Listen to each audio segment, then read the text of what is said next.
Imagina un mundo donde no puedes pensar libremente. Un mundo donde las cámaras te observan día y noche. Un mundo donde decir lo que piensas puede hacerte desaparecer para siempre. Este no es el argumento de una película moderna de ciencia ficción.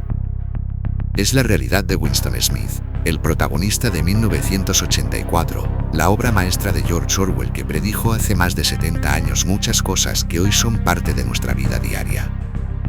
¿Alguna vez has sentido que alguien vigila tus movimientos en Internet? ¿Que tus dispositivos escuchan tus conversaciones? ¿Que las noticias manipulan la verdad según quien las cuenta? Si la respuesta es sí, necesitas conocer este libro. En este vídeo vamos a sumergirnos en el oscuro y fascinante mundo de 1984, descubriendo por qué esta novela, escrita en 1949, sigue siendo tan relevante y aterradora en pleno siglo XXI. Prepárate para un viaje a un futuro que, en algunos aspectos, ya es nuestro presente. El libro que vamos a explorar hoy no es solo una obra de ficción. Es una advertencia. Una alarma que Orwell quiso hacer sonar para que nunca permitiéramos que la sociedad llegara a convertirse en lo que él imaginó. Pero lo más inquietante es que muchas de sus predicciones, de una forma u otra, han comenzado a manifestarse en nuestro mundo. Antes de sumergirnos en la historia, déjame contarte que George Orwell era un hombre que conocía de primera mano los peligros del totalitarismo. Nacido como Eric Arthur Blair en la India británica en 1903, Orwell experimentó la opresión colonial, luchó contra el fascismo en la Guerra Civil Española y observó con horror cómo los regímenes totalitarios nazis y estalinistas aplastaban la libertad humana. 1984 fue su última novela, publicada apenas un año antes de su muerte, y en ella volcó todas sus preocupaciones sobre el futuro de la humanidad. Así que prepárate. Vamos a entrar en un mundo donde la realidad es lo que el poder decide que sea, donde amar es un acto revolucionario, y donde la mayor traición es hacia uno mismo. Bienvenido al mundo de 1984. Primera parte, resumen del libro. El escenario, un mundo dividido. En 1984, Orwell nos transporta al año 1984 en una versión alternativa de nuestro mundo. La Tierra se ha dividido en tres grandes superpotencias que están en guerra constante: Oceanía, Eurasia y Astasia. Esta división no es casual, sino que refleja las tensiones de la Guerra Fría que se vivían cuando Orwell escribió el libro. Nuestra historia ocurre en Londres, capital de la provincia Pista 1 de Oceanía. Pero esta no es la Londres que conocemos. Es una ciudad en ruinas, bombardeada, gris y sucia, donde la comida escasea y el chocolate es un lujo raro. Los edificios antiguos conviven con enormes y feas construcciones gubernamentales. Entre ellas destacan los 4 ministerios que controlan la vida en Oceanía. El Ministerio de la Verdad, donde se manipula la información y la historia. El Ministerio de la Paz, que se encarga de la guerra perpetua. El Ministerio de la Abundancia, responsable de la economía que mantiene a la población en escasez constante. Y el Ministerio del Amor, el más temido de todos, donde se tortura a los disidentes. Esta contradicción, donde cada ministerio hace exactamente lo contrario de lo que su nombre sugiere, es un ejemplo del doble pensar que impregna toda la sociedad de Oceanía. Winston Smith, nuestro guía en el mundo del Gran Hermano. Winston Smith, nuestro protagonista, es un hombre de 39 años, delgado, frágil, con una úlcera varicosa en el tobillo, que trabaja en el Ministerio de la Verdad.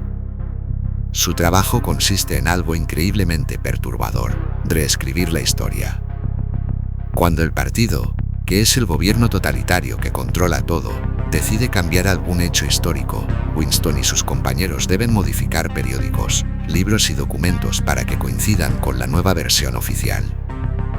Por ejemplo, si el partido ha prometido aumentar la producción de zapatos en un 10%, pero en realidad solo aumentó un 5%, Winston debe cambiar la promesa original para que parezca que solo prometieron un 5%, haciendo que el partido siempre tenga razón. O si una persona que antes era un héroe del partido ahora es considerada traidora, Winston debe borrar cualquier mención positiva de esa persona en todos los registros históricos. Lo más perturbador es que una vez que estos cambios están hechos, nadie puede probar que la historia fue diferente alguna vez. Los documentos originales se destruyen en lo que Winston llama los agujeros de la memoria, conductos donde se queman las pruebas.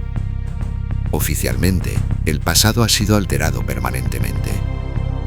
Winston vive en un pequeño apartamento en un edificio llamado las Mansiones Victoria, donde el olor a col hervida impregna los pasillos. Como todos los miembros del partido exterior, al que Winston pertenece, su vida está marcada por la escasez y la vigilancia constante. Lo que diferencia a Winston es que, a diferencia de muchos de sus compañeros, él recuerda vagamente un tiempo antes del partido. Recuerda a su madre y su hermana pequeña, aunque no está seguro de qué les pasó exactamente. Y lo más peligroso, Winston duda. En el fondo de su mente, cuestiona al partido y sus constantes manipulaciones de la realidad. El Gran Hermano y la estructura social. El partido está liderado por el Gran Hermano, una figura que aparece en carteles por toda la ciudad con la inquietante frase: "El Gran Hermano te vigila". Tiene el aspecto de un hombre de unos 45 años, con bigote negro y facciones fuertes y hermosas. Nadie sabe si el Gran Hermano existe realmente como persona o es solo un símbolo, pero su imagen inspira adoración y miedo a partes iguales. La sociedad de Oceanía está dividida en tres grupos. El partido interior, la élite gobernante que representa aproximadamente el 2% de la población. Tienen acceso a lujos como chocolate auténtico, café real y pueden apagar las telepantallas por breves periodos. El partido exterior, la clase media trabajadora a la que pertenece Winston. Son funcionarios del gobierno y técnicos que mantienen el sistema funcionando. Viven bajo constante vigilancia y racionamiento. Los proles, el proletariado, que constituyen el 85% de la población. Son considerados casi como animales por el partido. Curiosamente, tienen más libertades en ciertos aspectos porque el partido no los considera lo suficientemente inteligentes para ser una amenaza.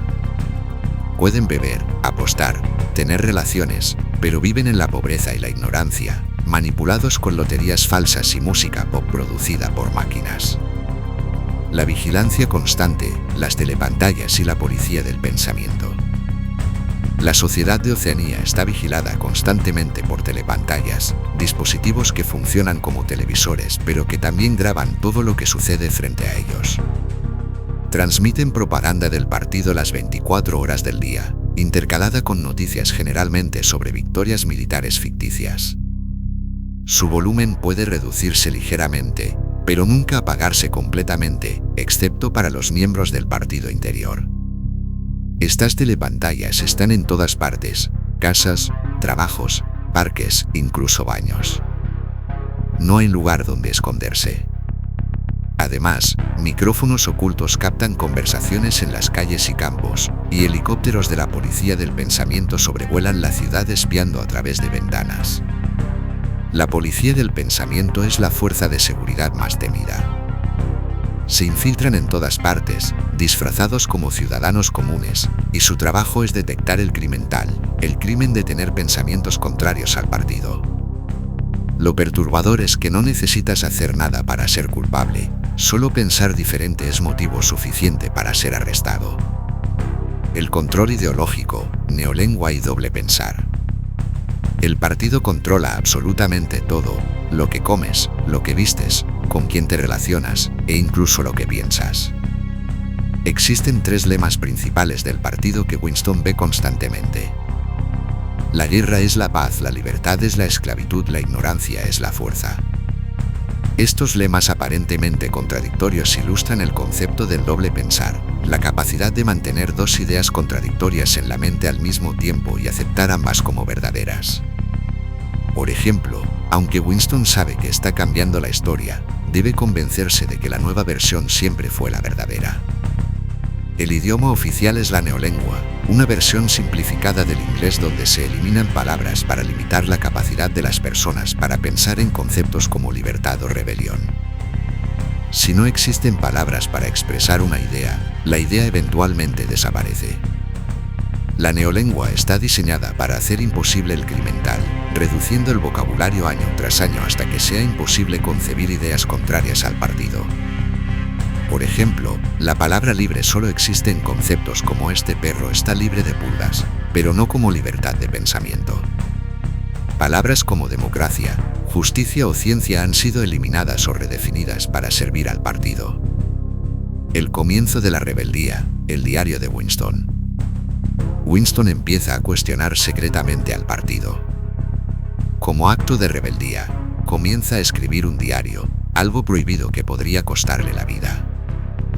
Lo hace en un rincón de su apartamento que milagrosamente está fuera del ángulo de visión de la telepantalla. En su primer acto de rebeldía, Winston escribe repetidamente, abajo el gran hermano. Es consciente de que este simple acto lo condena a muerte. La policía del pensamiento eventualmente lo capturará. Como Winston piensa, no te matarán inmediatamente, pero te atraparán tarde o temprano. A pesar del peligro, Winston continúa escribiendo, tratando de comunicarse con el futuro, con cualquier persona que pueda vivir en un mundo donde se pueda pensar libremente. En sus páginas plasma sus verdaderos pensamientos contra el partido, sus recuerdos fragmentados de un pasado diferente y sus dudas sobre la realidad que le rodea.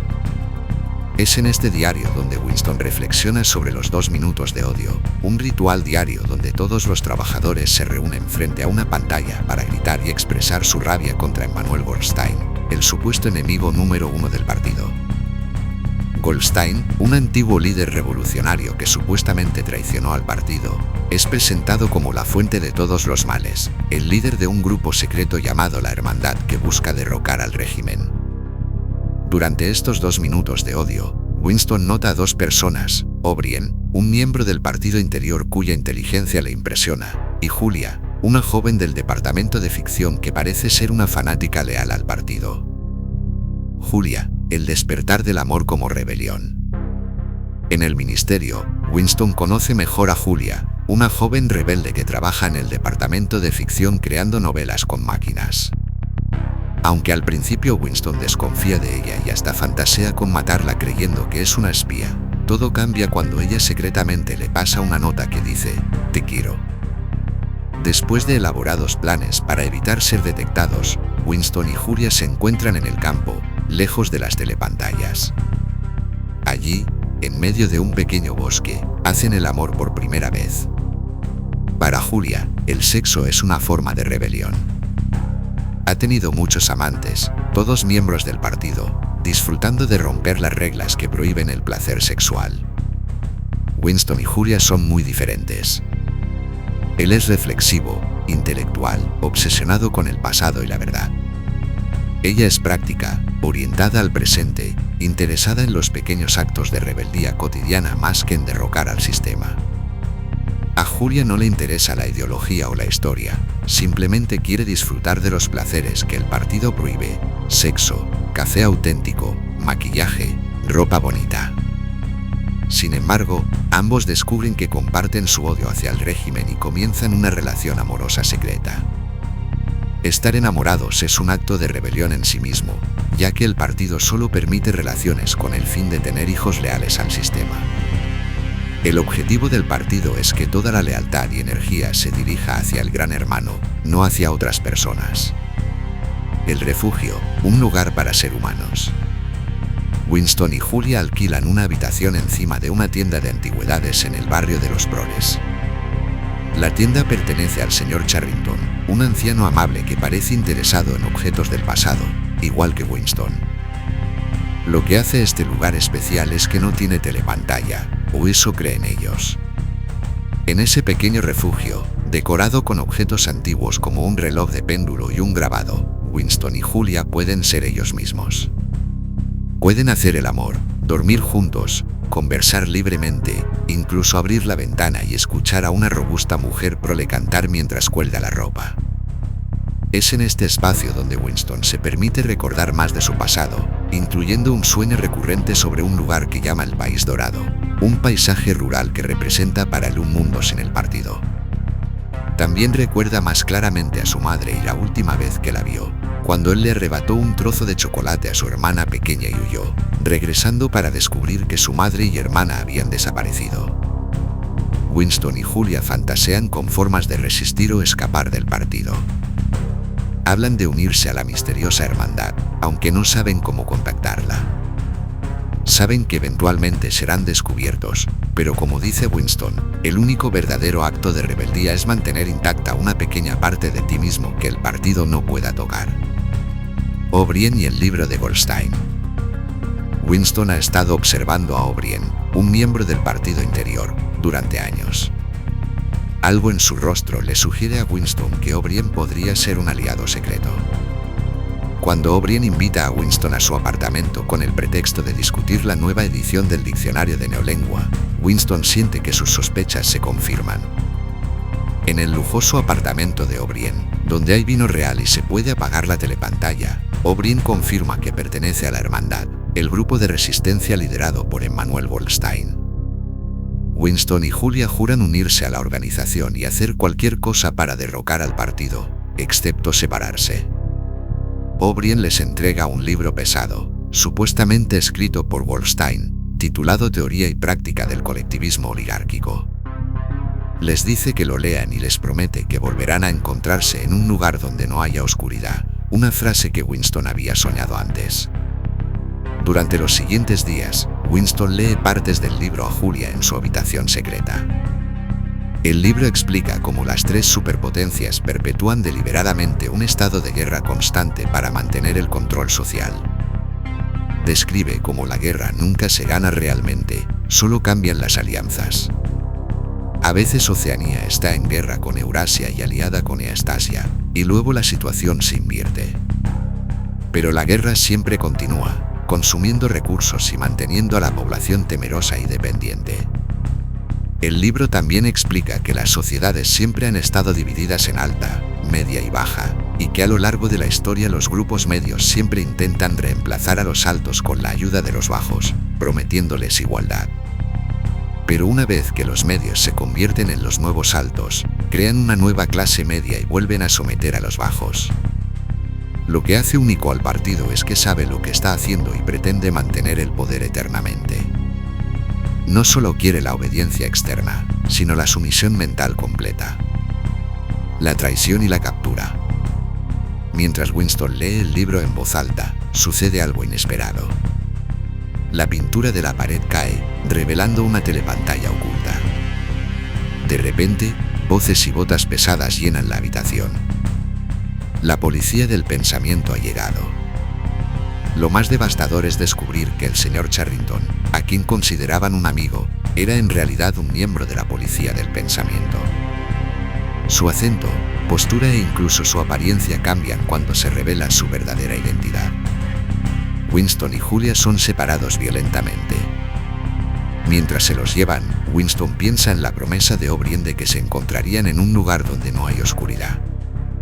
Ahora entiende que ese lugar es el Ministerio del Amor, donde las luces nunca se apagan.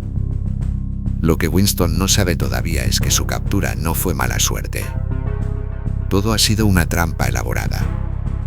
O'Brien no es miembro de la Hermandad, es un agente leal del partido que ha estado vigilando a Winston durante 7 años, desde antes incluso de que Winston comenzara su diario.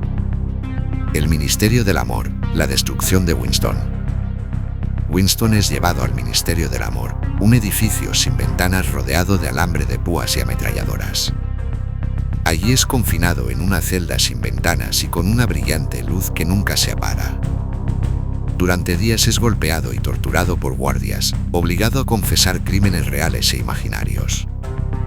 Eventualmente, O'Brien se hace cargo de su caso. Le explica a Winston que no están interesados en extraer confesiones o castigarlo simplemente. El objetivo es convertirlo, curarlo de su insanidad, que es cuestionar al partido. O'Brien le dice, nosotros no destruimos a nuestros enemigos, los cambiamos. Las sesiones de tortura incluyen descargas eléctricas cuya intensidad controla O'Brien. Durante estas sesiones, O'Brien explica la filosofía del partido. Le dice a Winston que la realidad no existe objetivamente, sino solo en la mente humana, y que la mente está bajo el control del partido. Si el partido dice que 2 más 2 igual a 5, entonces así es. La herética obstinación de Winston en creer que existen hechos independientes de la mente es lo que deben curar. O'Brien demuestra el poder del partido mostrando a Winston su propio cuerpo demacrado en un espejo. Le muestra cómo puede hacer que Winston vea 5 dedos cuando solo le muestra 4, simplemente aumentando el dolor de la tortura. Winston pasa por 3 etapas en el ministerio del amor: aprendizaje, comprensión y aceptación. Durante semanas o meses, O'Brien rompe la mente de Winston. Le explica que el partido no busca el bien de la humanidad, sino el poder por el poder mismo. A diferencia de los tiranos del pasado, el partido sabe exactamente lo que está haciendo.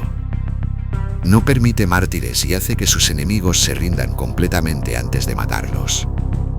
En un momento devastador, Winston, tras semanas de tortura, traiciona a Julia. No en acciones, pues no tiene información que dar sobre ella, sino en su corazón. Llega a un punto donde desea sinceramente que el sufrimiento pase a Julia en lugar de a él.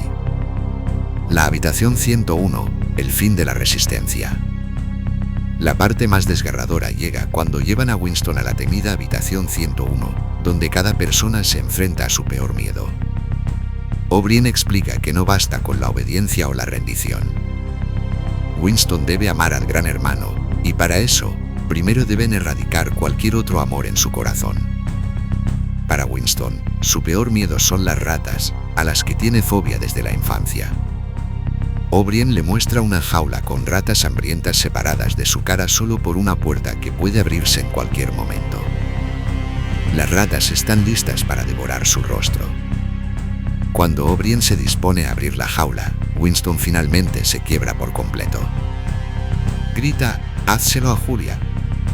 ¡Házselo a Julia! No a mí. A Julia. Me da igual lo que le hagas. Destrúzale la cara. Descárnala hasta los huesos. No a mí. A Julia. No a mí». En este momento, Winston traiciona completamente a Julia y todo lo que significaba para él. Su último reducto de humanidad y resistencia ha sido destruido. O'Brien ha logrado su objetivo: eliminar cualquier lealtad que no sea hacia el partido y el Gran Hermano. El final: victoria sobre sí mismo. Después de la habitación 101, Winston es liberado. Ya no es el mismo hombre que comenzó a escribir un diario. Físicamente ha engordado un poco, le han dado un trabajo insignificante y pasa los días bebiendo ginebra en el café del Castaño. Un día, se encuentra con Julia por casualidad en el parque. Ambos admiten haberse traicionado mutuamente. No hay ira ni reproche, solo un reconocimiento vacío de que el partido ha ganado completamente. Ya no sienten nada el uno por el otro.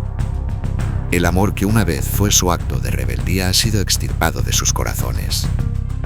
En la escena final, Winston está sentado en el café del Castaño. En la telepantalla anuncian una gran victoria de Oceanía sobre las fuerzas de Eurasia. Winston mira un cartel del Gran Hermano y se da cuenta de que, después de todo lo que ha pasado, después de toda la resistencia y el dolor, lo ama sinceramente. En sus propias palabras, la lucha había terminado. Se había vencido a sí mismo definitivamente. Amaba al Gran Hermano. Con esta rendición completa, el libro termina, mostrándonos la victoria total del sistema sobre el individuo. Segunda parte: análisis de la obra y 3 lecciones poderosas. El valor de 1984 no está solo en su trama cautivadora, sino en las profundas reflexiones que ofrece sobre el poder, la verdad y la libertad. Vamos a analizar por qué esta obra sigue siendo tan relevante hoy y las 3 lecciones más poderosas que podemos extraer de ella. El contexto histórico de 1984.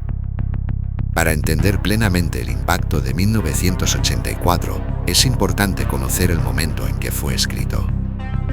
George Orwell, cuyo verdadero nombre era Eric Arthur Blair, escribió esta novela entre 1947 y 1948, en un mundo que acababa de salir de la Segunda Guerra Mundial y estaba entrando en la Guerra Fría. Orwell había experimentado de primera mano diversos sistemas opresivos. Nació en la India colonial británica, donde vio los efectos del imperialismo. Más tarde, como policía imperial en Birmania, experimentó el conflicto interno de ser parte de un sistema que consideraba injusto, algo que reflejó en su ensayo Disparando a un elefante. Quizás la experiencia más formativa para Orwell fue su participación en la Guerra Civil Española, donde luchó con las milicias del POUM, un partido marxista antiestalinista. Allí no solo combatió contra los fascistas de Franco, sino que también presenció cómo los comunistas estalinistas perseguían a otros grupos de izquierda. Esta experiencia, donde vio cómo los ideales revolucionarios podían ser traicionados desde dentro, le marcó profundamente y está reflejada en su libro Homenaje a Cataluña. Cuando escribió 1984, Orwell estaba gravemente enfermo de tuberculosis. Sabía que le quedaba poco tiempo de vida y quería dejar una advertencia poderosa sobre los peligros del totalitarismo, tanto de derecha como de izquierda. De hecho, el título del libro es simplemente el año en que lo escribió, 1948, con los dos últimos dígitos invertidos. Las influencias y referentes de la novela. Aunque 1984 es una obra única, Orwell se inspiró en varias fuentes. Los métodos del partido recuerdan a los regímenes totalitarios de Stalin en la Unión Soviética y Hitler en Alemania. El culto a la personalidad del Gran Hermano evoca las imágenes omnipresentes de Stalin y el Führer. Los constantes cambios en las alianzas entre superpotencias reflejan los giros diplomáticos de la Segunda Guerra Mundial, como cuando la URSS pasó de ser aliada de la Alemania nazi a enemiga.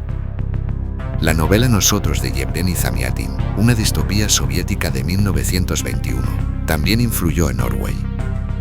En ella, los ciudadanos viven en edificios de cristal para ser fácilmente vigilados, tienen números en lugar de nombres, y están controlados por un líder conocido como el benefactor.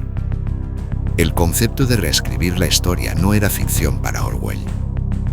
Había observado cómo en la Unión Soviética, las fotografías eran alteradas para eliminar a personas que habían caído en desgracia, y cómo los libros de historia se reescribían constantemente para ajustarse a la narrativa oficial del momento. Análisis de los elementos clave de la obra. Lo que hace que 1984 sea tan impactante es su capacidad para mostrarnos cómo funcionan los sistemas totalitarios desde dentro. No se limita a contar que existe un gobierno malo, sino que nos muestra los mecanismos detallados que utiliza para controlar a la población. El control de la información y la historia. Quien controla el pasado controla el futuro, quien controla el presente controla el pasado. Esta es una de las frases más célebres del libro y explica por qué Winston reescribe constantemente la historia en el Ministerio de la Verdad. El control de la información en 1984 es absoluto. No solo se manipulan las noticias actuales, sino que se reescribe constantemente el pasado para que coincida con las necesidades presentes del partido. Si el partido dice que Oceanía siempre ha estado en guerra con Eurasia, entonces todos los registros históricos deben ser alterados para reflejar esa realidad, aunque hasta ayer se afirmara lo contrario. Esta manipulación constante crea una sociedad sin memoria histórica, donde la gente no puede comparar su situación actual con el pasado para determinar si las cosas han mejorado o empeorado. Sin esta perspectiva histórica, es imposible criticar al gobierno o imaginar alternativas. En nuestro mundo actual, donde términos como noticias falsas, hechos alternativos y posverdad han entrado en el lenguaje común, este aspecto de 1984 resulta inquietantemente familiar. La capacidad de distinguir entre hechos y ficción se ha vuelto cada vez más difícil en nuestra era de sobrecarga informativa y cámaras de eco mediáticas. La vigilancia omnipresente. Las telepantallas representan un sistema donde la privacidad no existe. Estos dispositivos no solo transmiten propaganda constantemente, sino que observan y escuchan todo lo que sucede frente a ellos. La famosa frase "el gran hermano te vigila" no es solo un eslogan intimidante, es una realidad literal en el mundo de 1984. Este aspecto resulta escalofriante hoy, cuando nuestros teléfonos, computadoras, asistentes de voz y dispositivos inteligentes registran constantemente nuestra actividad. Desde las cámaras de seguridad en las calles hasta los datos que generamos al navegar por Internet, nuestra sociedad ha normalizado niveles de vigilancia que habrían parecido ciencia ficción cuando Orwell escribió su libro. La diferencia crucial, por supuesto, es que en nuestro mundo esta vigilancia es principalmente comercial o para seguridad pública, no para control político directo. Sin embargo, el potencial para el abuso existe, y casos como Cambridge Analytica o los programas de vigilancia masiva revelados por Edward Snowden nos recuerdan que la distancia entre nuestra realidad y la de 1984 puede ser menor de lo que creemos. La manipulación del lenguaje. La neolengua en 1984 no es solo un cambio estilístico, es una herramienta de control mental.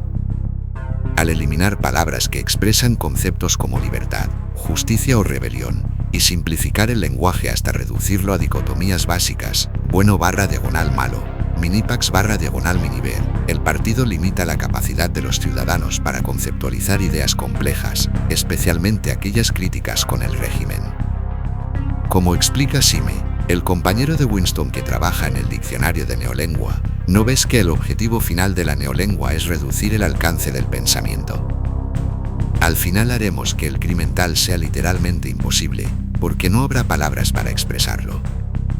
En nuestro mundo, aunque no existe una neolengua oficial, podemos observar cómo el empobrecimiento del lenguaje, la simplificación extrema de debates complejos y el uso de eufemismos políticos y corporativos pueden tener un efecto similar. Cuando términos como daños colaterales reemplazan a matanza de civiles, o ajuste estructural sustituye a recortes sociales, estamos presenciando una forma sutil de manipulación lingüística que dificulta el pensamiento crítico. El enemigo común y la guerra perpetua. En 1984, el partido mantiene a la población unida mediante el odio hacia Emanuel Goldstein y las otras superpotencias. Los 2 minutos de odio canalizan la frustración y la rabia de los ciudadanos hacia un enemigo externo, desviando cualquier crítica que pudieran dirigir hacia el partido. La guerra perpetua entre las 3 superpotencias cumple varias funciones en el sistema. Como explica el libro de Goldstein, la guerra consume recursos que de otro modo podrían elevar el nivel de vida de la población, mantiene a la gente en un estado constante de miedo y nacionalismo, y justifica las restricciones de libertades civiles. Lo más perturbador es que, según el libro, los líderes de las 3 superpotencias probablemente saben que no hay razón real para la guerra, pero la mantienen porque beneficia a sus sistemas de control. En nuestro mundo, aunque no vivimos en un estado de guerra perpetua global, podemos ver cómo la existencia de enemigos, reales o exagerados, puede utilizarse para unir a una población, desviar críticas internas y justificar medidas excepcionales. El fenómeno de la creación de un otro amenazante es una estrategia política tan antigua como efectiva. La estructura social estática. Otro elemento fascinante de 1984 es su análisis de las estructuras sociales. Como explica el libro de Goldstein, a lo largo de la historia las sociedades siempre se han dividido en alta, media y baja. Los grupos altos quieren mantenerse donde están, los medios quieren reemplazar a los altos, y los bajos, cuando se preocupan por algo más que la supervivencia, quieren abolir todas las distinciones. Las revoluciones ocurren cuando los medios convencen a los bajos de ayudarles a derrocar a los altos con promesas de igualdad. Pero una vez que los medios se convierten en los nuevos altos, vuelven a someter a los bajos y crean una nueva clase media. Lo que hace único al sistema del partido, según el libro, es que sabe exactamente lo que está haciendo y pretende congelar este ciclo, creando una jerarquía permanente donde el poder nunca cambia de manos. El insocosocialismo inglés, la ideología del partido, utiliza la vigilancia, la manipulación de la mente y la tortura para asegurar que este equilibrio nunca sea alterado. Esta perspectiva sobre la historia y el poder nos invita a reflexionar sobre cómo funcionan las revoluciones y cambios sociales en nuestro propio mundo. ¿Cuántas veces hemos visto movimientos que prometen igualdad y justicia transformarse en nuevas formas de opresión una vez que alcanzan el poder? La deshumanización y la eliminación del placer. Uno de los aspectos más perturbadores de 1984 es cómo el partido trabaja activamente para eliminar todas las formas de placer y conexión humana. El sexo está estrictamente regulado a través de la Liga Juvenil Antisex y solo se permite para la procreación dentro del matrimonio. El placer gastronómico se elimina con comida insípida y la sustitución del alcohol por la Ginebra Victoria, una bebida artificial que quema la garganta.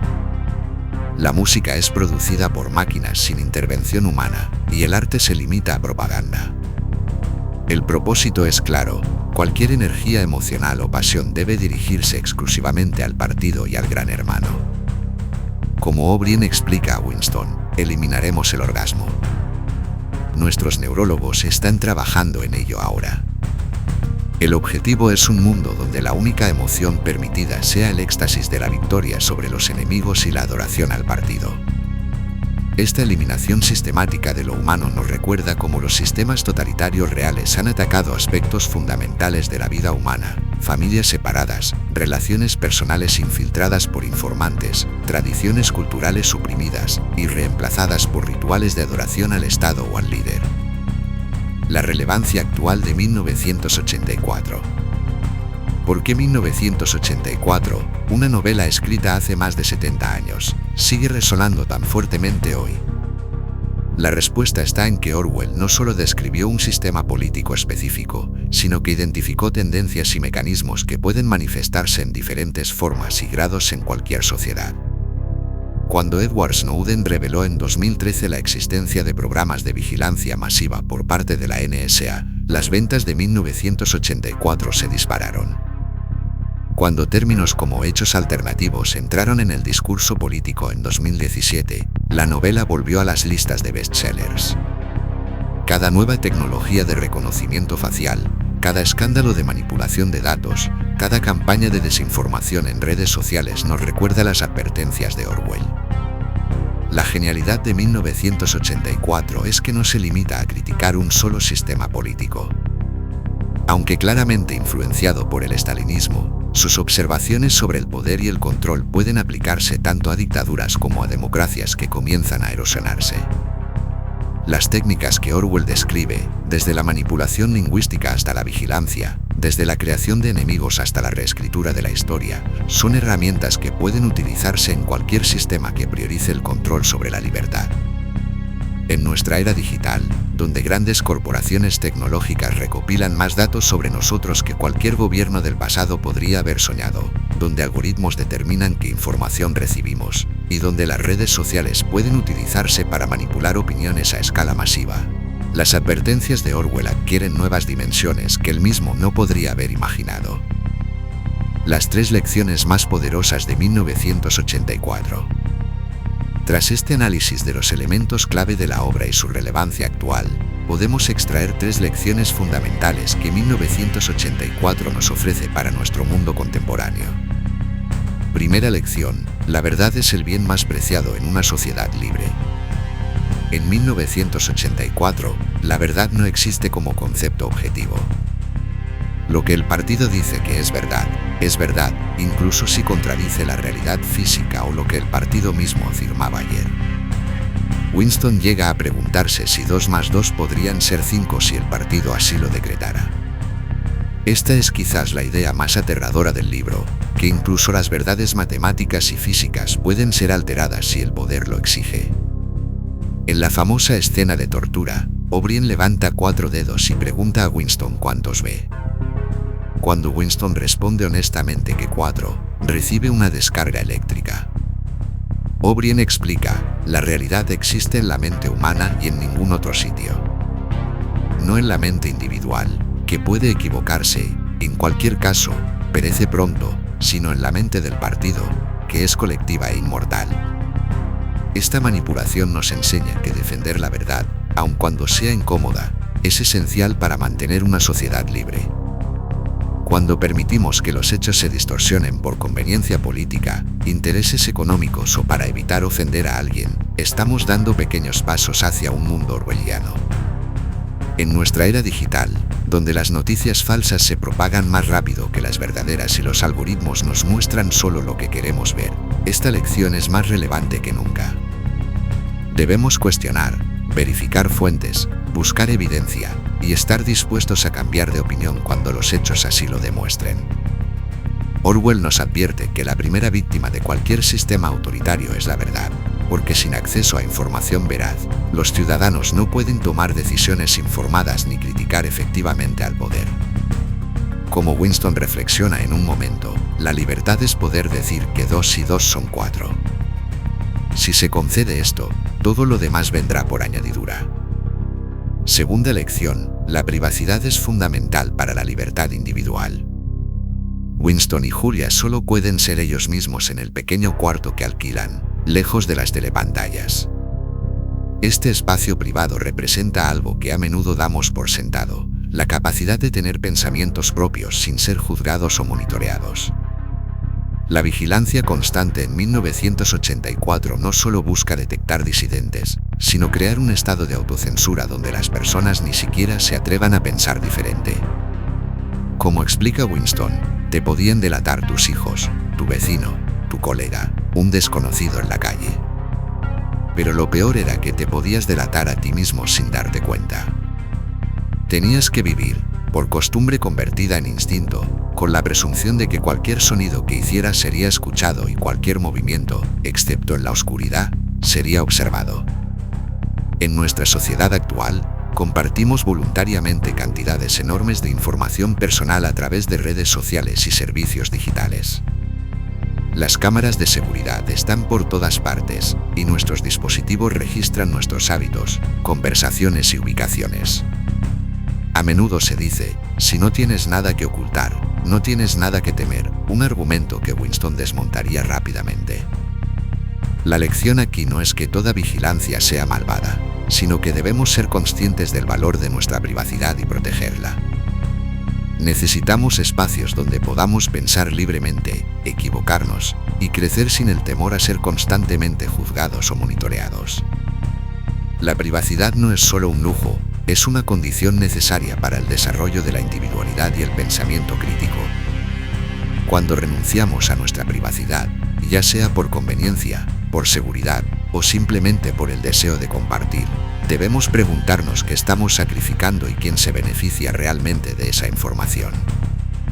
Como nos muestra 1984, el control de la información personal es una de las formas más efectivas de controlar a las personas. Tercera lección: el amor y las conexiones humanas son formas de resistencia. En un mundo donde todo está controlado, el acto más revolucionario de Winston y Julia es amarse.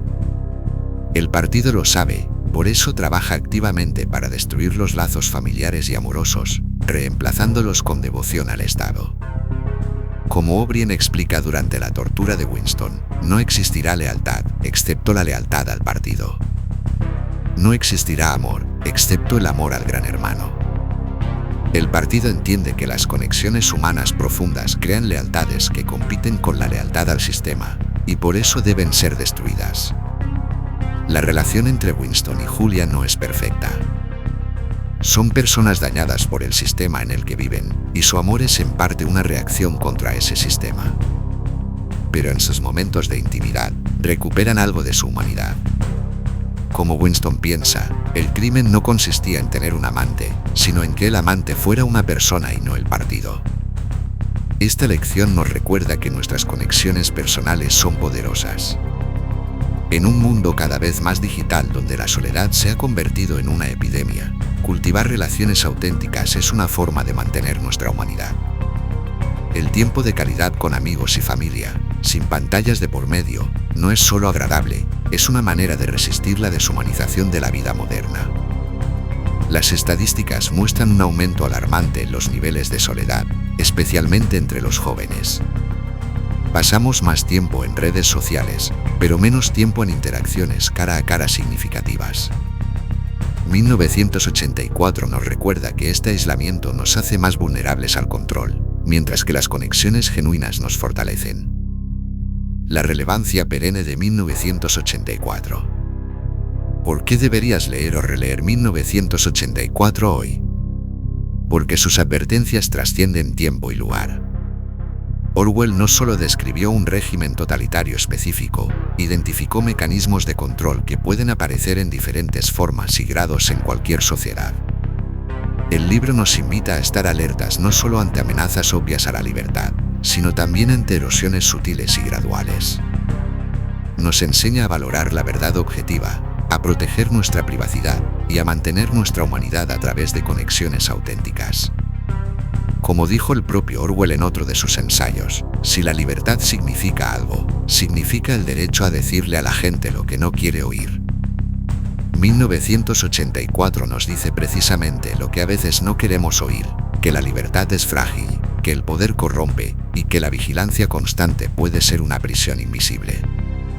Tercera parte, reflexiones y aplicaciones prácticas. Efecto de transición con imágenes de tecnología moderna mezcladas con elementos del libro. Las advertencias de Orwell en 1984 no son solo para gobiernos totalitarios lejanos. Muchos aspectos del libro tienen aplicaciones prácticas en nuestra vida cotidiana. Veamos cómo podemos usar estas lecciones para mejorar nuestra existencia y proteger nuestra libertad. El mundo actual visto a través del prisma de 1984. Quizás lo más inquietante de 1984 no es lo diferente que es de nuestro mundo, sino las similitudes que podemos encontrar. No vivimos bajo un régimen como el del Gran Hermano, pero algunos elementos nos resultan familiares. Vigilancia digital vs telepantallas. Las telepantallas de 1984 eran dispositivos que podían transmitir y recibir simultáneamente, permitiendo una vigilancia constante de los ciudadanos. En nuestro mundo, llevamos voluntariamente dispositivos que pueden hacer lo mismo, smartphones con cámaras y micrófonos, asistentes de voz en nuestros hogares y computadoras con webcams. La diferencia crucial, por supuesto, es que estos dispositivos están diseñados principalmente para nuestra conveniencia, no para vigilarnos. Sin embargo, como han demostrado múltiples escándalos y filtraciones, estos aparatos pueden convertirse en herramientas de vigilancia, ya sea por gobiernos o empresas privadas. Cada vez que usamos un servicio gratuito en línea, estamos pagando con nuestros datos. Como se dice a menudo, si no pagas por el producto, tú eres el producto.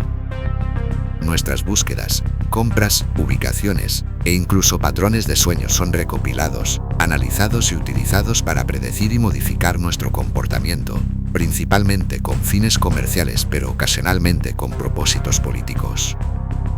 Manipulación de la información vs Ministerio de la Verdad.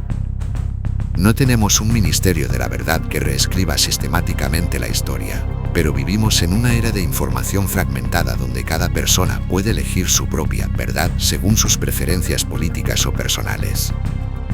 Los algoritmos de redes sociales y motores de búsqueda nos muestran principalmente contenido que refuerza nuestras creencias existentes, creando cámaras de eco donde rara vez encontramos perspectivas diferentes. Este fenómeno, conocido como filtro burbuja, puede conducir a una polarización extrema donde las personas que consumen diferentes medios viven efectivamente en realidades informativas separadas. Además, la velocidad del ciclo de noticias actual hace que los eventos sean rápidamente olvidados, creando una especie de presente perpetuo donde es difícil recordar lo que era importante hace apenas unos meses. Este fenómeno recuerda inquietantemente a la manipulación del pasado en 1984. Neolengua vs simplificación del lenguaje. No tenemos una neolengua oficial diseñada para limitar el pensamiento, pero podemos observar tendencias preocupantes en cómo el lenguaje se simplifica y empobrece en ciertos contextos. El límite de caracteres en plataformas como Twitter fomenta mensajes simples y llamativos sobre análisis matizados. Los titulares clickbait buscan provocar reacciones emocionales inmediatas más que comprensión. El uso excesivo de acrónimos, emojis y jerga puede, en algunos casos, reducir la capacidad de expresar ideas complejas, especialmente entre los más jóvenes. También vemos cómo el lenguaje político a menudo utiliza eufemismos para oscurecer la realidad.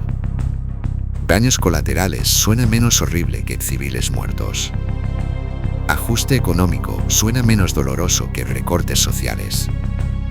Este tipo de manipulación lingüística no es tan extrema como la neolengua, pero cumple una función similar, hacer que ciertas ideas sean más difíciles de conceptualizar claramente.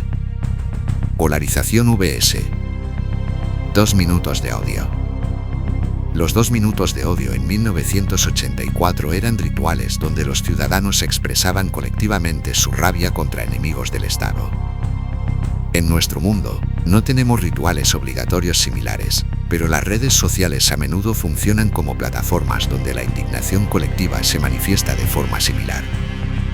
Shitstorms, cancelaciones digitales y ciclos virales de indignación pueden parecerse inquietantemente a los 2 minutos de odio. En estos episodios, la complejidad y el matiz se pierden en favor de expresiones públicas de rabia que pueden ser catárticas pero rara vez constructivas. La polarización política extrema también fomenta una mentalidad de nosotros contra ellos, donde el otro lado es visto no solo como equivocado sino como malvado. Este tribalismo político recuerda a cómo el partido fomentaba el odio hacia enemigos externos para fortalecer la cohesión interna y desviar críticas. La buena noticia, todavía tenemos libertad de acción. A pesar de estas similitudes inquietantes, hay una diferencia fundamental entre nuestro mundo y el de 1984, todavía tenemos libertad de acción. A diferencia de Winston, que vive bajo un régimen totalitario donde cualquier disidencia es castigada con tortura y muerte, nosotros tenemos la capacidad de cuestionar, criticar y cambiar aspectos problemáticos de nuestra sociedad. Las tecnologías que pueden usarse para vigilarnos también pueden usarse para organizarnos, educarnos y defender nuestros derechos. Internet, que puede ser una herramienta de control, también es el mayor repositorio de conocimiento accesible jamás creado. Las redes sociales, que pueden fomentar polarización, también pueden conectar a personas con intereses similares a través de fronteras y crear comunidades de apoyo que de otro modo no existirían. Lo más importante es que, a diferencia del mundo de Winston donde el partido tiene un control casi absoluto, nuestro mundo sigue siendo pluralista. Existen múltiples centros de poder, medios independientes, organizaciones de la sociedad civil y sistemas jurídicos que, aunque imperfectos, proporcionan controles y equilibrios contra el abuso de poder. Consejos prácticos inspirados en 1984. Teniendo en cuenta estas reflexiones, ¿cómo podemos aplicar las lecciones de 1984 en nuestra vida diaria? Aquí hay algunos consejos prácticos. 1. Cultiva el pensamiento crítico. El arma más poderosa contra la manipulación es tu propia mente. Practica cuestionando lo que ves y escuchas. Cuando leas una noticia, pregúntate quién la publica y qué intereses podría tener. ¿Quién se beneficia de que creas esta información? Busca diferentes fuentes de información, especialmente aquellas con perspectivas distintas a las tuyas. Si solo consumes medios que confirman tus creencias existentes, estarás viviendo en tu propia versión del Ministerio de la Verdad. Aprende sobre lógica y falacias comunes para identificar argumentos manipuladores. Reconocer un falso dilema, un ataque personal o una generalización apresurada te ayudará a evaluar mejor la información que recibes. Dedica tiempo a la reflexión sin distracciones digitales. El bombardeo constante de información puede ahogar el pensamiento independiente. Como Winston descubrió con su diario, a veces necesitamos un espacio tranquilo para organizar nuestros propios pensamientos. Practica la empatía intelectual intentando entender sinceramente los argumentos de aquellos con quienes no estás de acuerdo. En 1984, el partido eliminaba la posibilidad de entender perspectivas alternativas. Nosotros debemos hacer lo contrario. 2. Protege tu privacidad digital. No necesitas convertirte en un experto en ciberseguridad, pero pequeñas acciones pueden proteger tu información. Revisa la configuración de privacidad en tus redes sociales y dispositivos. Muchos servicios recopilan más datos de los necesarios y a menudo puedes limitar esto. Piensa 2 veces antes de compartir información personal en línea. Una vez que algo está en Internet, es difícil retirarlo completamente. Pregúntate, ¿me sentiría cómodo si esta información fuera vista por un extraño dentro de 5 años? Usa contraseñas seguras y diferentes para cada servicio importante. Un gestor de contraseñas puede ayudarte con esto. Considera usar herramientas como bloqueadores de anuncios y VPNs para reducir el rastreo en línea. No son soluciones perfectas, pero pueden limitar la cantidad de datos que las empresas recopilan sobre ti. De vez en cuando, desconecta completamente. Un día sin dispositivos puede ser revitalizante y te ayuda a romper patrones de dependencia digital. Apoya políticas y legislación que protejan la privacidad digital. Esta es una área donde la acción colectiva y la regulación son tan importantes como las acciones individuales. 3. Fomenta conexiones humanas auténticas. Las relaciones genuinas son el antídoto contra la soledad y la manipulación. Dedica tiempo de calidad a tus seres queridos sin pantallas de por medio. La atención completa es uno de los regalos más valiosos que puedes ofrecer. Practica la escucha activa, prestando verdadera atención a lo que otros dicen en lugar de simplemente esperar tu turno para hablar. Participa en actividades comunitarias que te conecten con personas diversas. Los clubes, voluntariados y eventos locales pueden crear vínculos sorprendentemente fuertes. Cultiva la empatía intentando entender perspectivas diferentes a la tuya. En un mundo cada vez más polarizado, la capacidad de ver la humanidad en aquellos con quienes no estás de acuerdo es invaluable. Crea rituales y tradiciones que fortalezcan tus relaciones. Pueden ser tan simples como una cena familiar semanal o tan elaborados como una reunión anual con viejos amigos.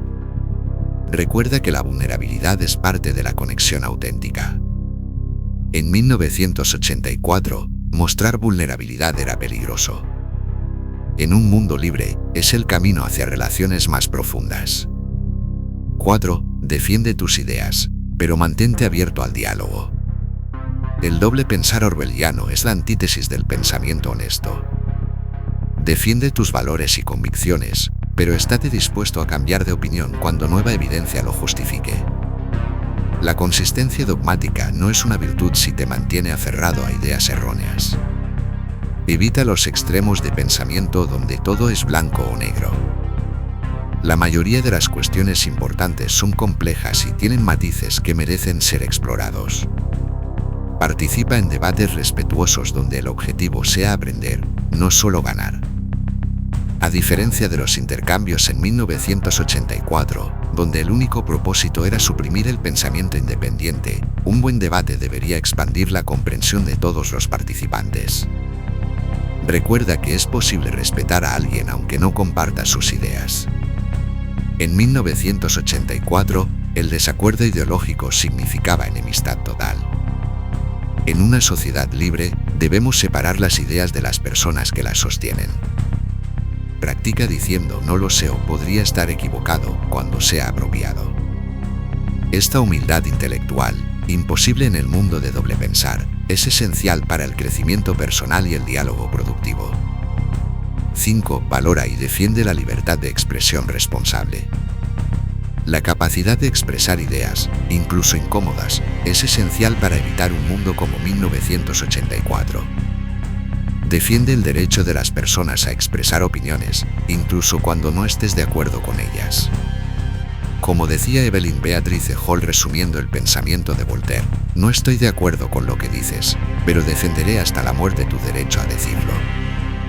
Practica la responsabilidad en tu propia expresión, basando tus argumentos en hechos y respeto. La libertad de expresión conlleva la responsabilidad de no difundir información falsa o dañina intencionalmente. Apoya el periodismo independiente y de calidad. En un mundo donde la información es abundante pero la verificación escasa, los medios que investigan rigurosamente y contrastan fuentes son esenciales. Habla contra la desinformación cuando la identifiques. No de manera agresiva o condescendiente, sino proporcionando fuentes confiables y contexto adicional. Reconoce que algunas restricciones al discurso, como las leyes contra la incitación a la violencia, no son equivalentes al control orwelliano sino protecciones necesarias para una sociedad democrática. 6. Participa activamente en la sociedad civil. A diferencia de los ciudadanos de Oceanía, tenemos la capacidad de influir en nuestras instituciones. Vota en elecciones locales y nacionales. Este derecho básico, inexistente en 1984, es fundamental para mantener un sistema político responsable. Participa en causas que te importan, ya sea a través de voluntariado, donaciones o simplemente informándote y difundiendo conciencia. Asiste a reuniones comunitarias y municipales. Muchas decisiones que afectan directamente tu vida se toman a nivel local, donde tu voz individual puede tener un impacto significativo. Apoya y utiliza bibliotecas públicas. Estos espacios, que serían impensables en Oceanía, proporcionan acceso gratuito al conocimiento y son bastiones contra la ignorancia. Defiende la educación pública de calidad. Una sociedad educada, capaz de pensamiento crítico, es la mejor defensa contra la manipulación y el autoritarismo. 7. Mantén viva la memoria histórica. En 1984, el partido reescribía constantemente la historia para servir a sus propósitos. Aprende sobre historia, no solo nombres y fechas, sino las dinámicas sociales, políticas y económicas que han dado forma a nuestro mundo. Preserva historias familiares y comunitarias. Las experiencias de generaciones anteriores proporcionan contexto y perspectiva que pueden ser increíblemente valiosos. Visita museos, monumentos y sitios históricos que conmemoran tanto triunfos como tragedias. Estos lugares tangibles nos conectan con el pasado de formas que los libros de texto no pueden. Cuestiona las narrativas históricas simplistas que dividen el mundo en buenos y malos. La historia real siempre es más compleja y matizada. Reconoce que entender la historia es esencial para no repetir errores pasados. Como dijo el filósofo George Santayana, aquellos que no pueden recordar el pasado están condenados a repetirlo. La responsabilidad individual y colectiva. Al final, 1984 no es solo una advertencia sobre gobiernos totalitarios. Es una llamada a la responsabilidad individual y colectiva. Cada pequeña decisión que tomamos, desde verificar la información que compartimos hasta desconectar de nuestros dispositivos para pasar tiempo de calidad con nuestros seres queridos, es un acto de resistencia contra un mundo orwelliano. Como Winston reflexiona antes de ser quebrado por el sistema, la libertad es poder decir que 2 y 2 son 4. Esta simple afirmación, defender la verdad frente a la presión para aceptar mentiras, es el acto fundamental de resistencia.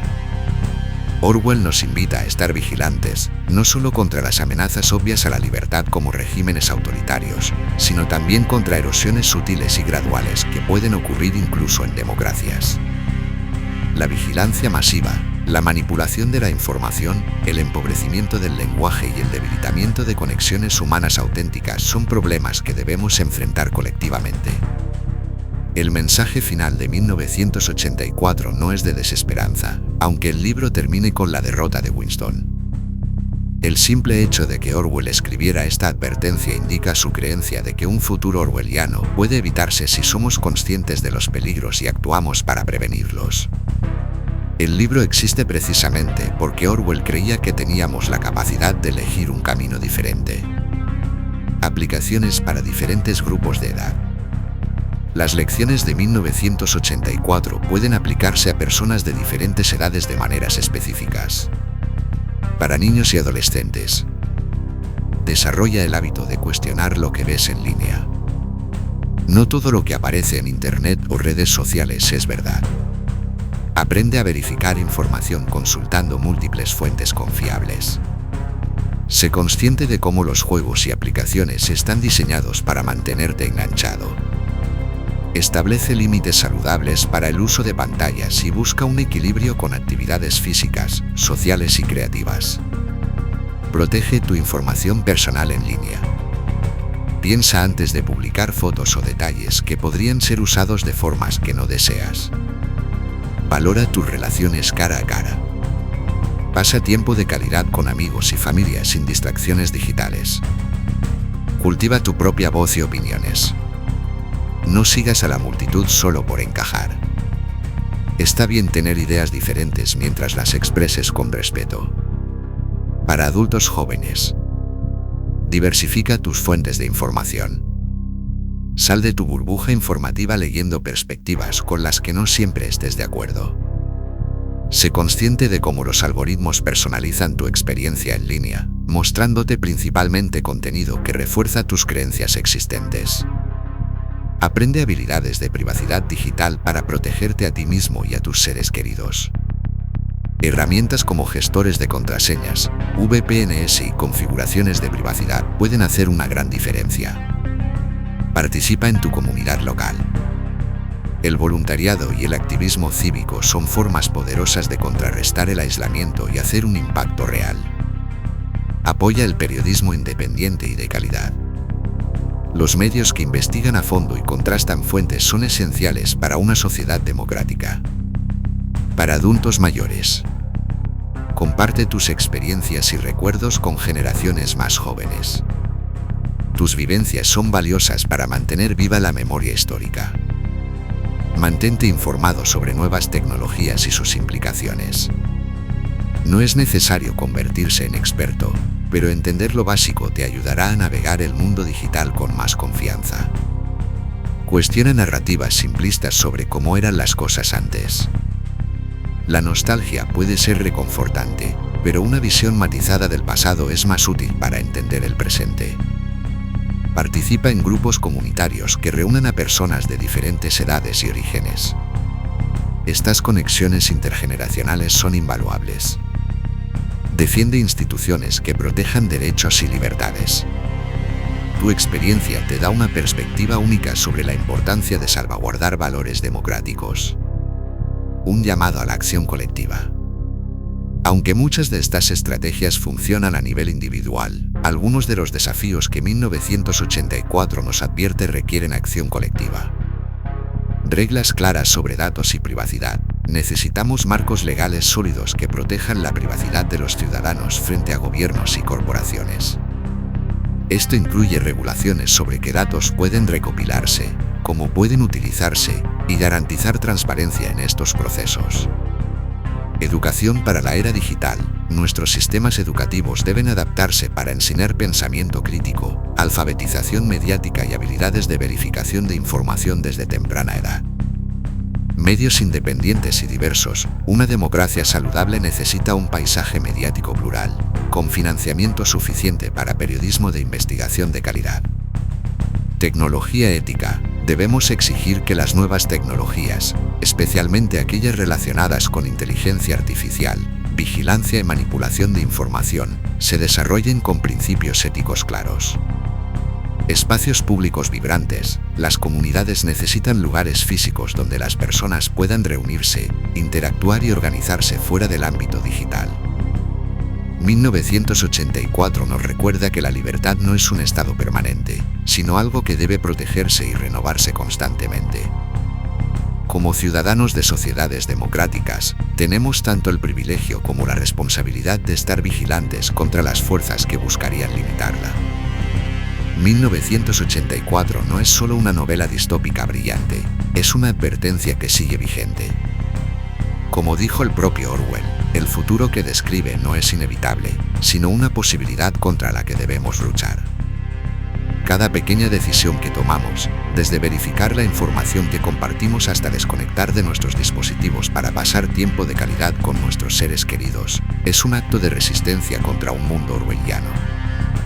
Te invito a leer o releer este libro clásico con ojos nuevos. Verás que, aunque fue escrito hace más de 7 décadas, tiene mucho que enseñarnos sobre nuestro presente y el futuro que queremos construir. ¿Qué aspectos de 1984 te parecen más relevantes en el mundo actual? ¿Crees que estamos más cerca o más lejos del mundo que imaginó Orwell? Me encantaría conocer tus reflexiones en los comentarios. Si este vídeo te resultó interesante, no olvides darle like y suscribirte al canal. Cuéntame qué otros libros clásicos o contemporáneos te gustaría que analizáramos en próximos vídeos. Quizás te interese Un mundo feliz de Aldous Huxley, que presenta una distopía diferente pero igualmente perturbadora, donde el control no se logra mediante el miedo y la represión, sino a través del placer y la distracción. O tal vez Fahrenheit 451 de Ray Bradbury, que explora un futuro donde los libros están prohibidos y la sociedad vive en un estado de ignorancia feliz. También podríamos explorar obras más recientes como Los Juegos del Hambre de Susan Collins, que aborda temas de desigualdad social y manipulación mediática, o El cuento de la criada de Margaret Atwood, que examina el control sobre los cuerpos femeninos en una sociedad teocrática. La literatura tiene ese poder maravilloso de permitirnos explorar ideas y futuros posibles desde la seguridad de nuestro presente, ayudándonos a reflexionar sobre el rumbo que estamos tomando como sociedad. Recuerda, como diría Winston Smith antes de ser quebrado por el sistema, la libertad es poder decir que 2 y 2 son 4. Protejamos juntos esa libertad. Gracias por acompañarme en este viaje por uno de los libros más importantes de la literatura moderna. Nos vemos en el próximo vídeo.